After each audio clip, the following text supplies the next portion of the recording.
જય જવાન જય કિસાન. મિત્રો જ્યારે લડીએ છીએ ત્યારે સરકારે ઝૂકવું પડે છે.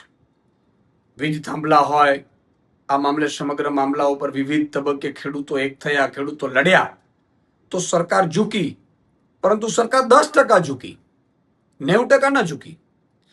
સાહેબ, એમણે જે કહ્યું કે ભાઈ કમિટી રચાશે કલેક્ટરની અધ્યક્ષતામાં, કલેક્ટરની અધ્યક્ષતામાં રચાશે. એમાં કંપનીના વેલ્યુઅર હશે, જમીનની કિંમતના, અને ખેડૂતના વેલ્યુઅર હશે.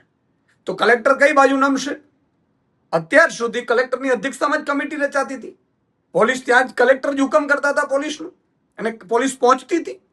તો કલેક્ટરો કઈ રીતે નિષ્પક્ષ રહી શકશે? હું પહેલેથી જ કહું છું. બીજું કે તમે બજાર ભાવની બમણામાં વાત કરો છો, તો 25 વર્ષ પછી જમીનની કિંમત શું રહેશે એની કોણ નક્કી કરશે? એ તમે કહ્યું નહીં. એટલે જ મેં મુખ્યમંત્રીશ્રીને આજથી થોડા સમય પહેલા લેટર લખ્યો હતો, ને આમ આદમી પાર્ટીએ માંગ કરી હતી કે એક રાજ્ય લેવલની વળતર કમિટી રચવામાં આવે, જિલ્લા લેવલની નહીં. આજે નવસારીમાં 1 કરોડ મળે તો મારા મોરબીમાં 1 કરોડ મળવું જોઈએ, દ્વારકામાં 1 કરોડ મળવું જોઈએ. એવી રીતની વળતર કમિટી સ્ટેટ લેવલની હોય ને સ્ટેટ લેવલની એસઓપી બને. બીજું કે એમાં જે માર્કેટ રેટ છે એ માર્કેટ રેટ 25 વર્ષ પછીના ગણવામાં આવે. એ રીતે કરો તમે. મહિને ભાડું કઈ રીતે સેટલમેન્ટ થાય? આમાં તમે લોલીપોપ આપી છે. કંપનીઓ અત્યારે લાગી પડી છે, એટલા માટે થઈને કંપનીઓને તમારે થાંભલા નખાવવા જ છે. ખેડૂતો નાખવા નથી દેતા. ખેડૂતો એક થયા છે, કારણ કે હવે એની જમીન જ બાકી રહી છે. બાકી કશું જ ખેડૂતો પાસે છે નહીં. તમે નથી પાક વીમો આપતા, નથી તમે પૂરતા ભાવ આપતા, એટલે ખેડૂતો તો ખેતી છોડી રહ્યા છે.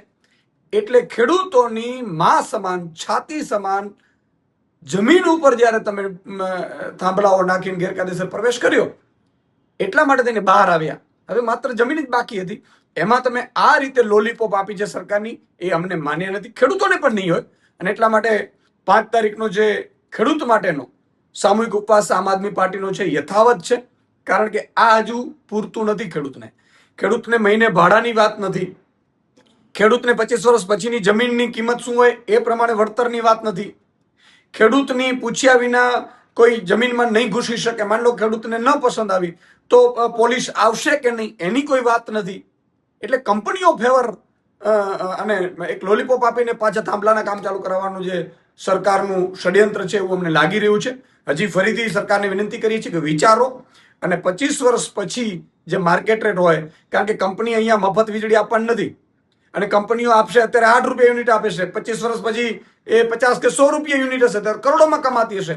ત્યારે ખેડૂતની જમીન એ કાયમી કિંમતી રહેવાની છે. એટલે એ પ્રમાણે વળતર હોય, અને વળતર કમિટી રાજ્ય લેવલની હોય, અને આખા રાજ્યની એસઓપી બને. અને જ્યાં સુધી ખેડૂતો કે ન કરે ત્યાં સુધી એના ખેતરમાં કોઈ પ્રવેશ ન કરે, એ પ્રકારની ખાતરી રાજ્ય સરકાર આપે, એવી અમારી માંગ છે.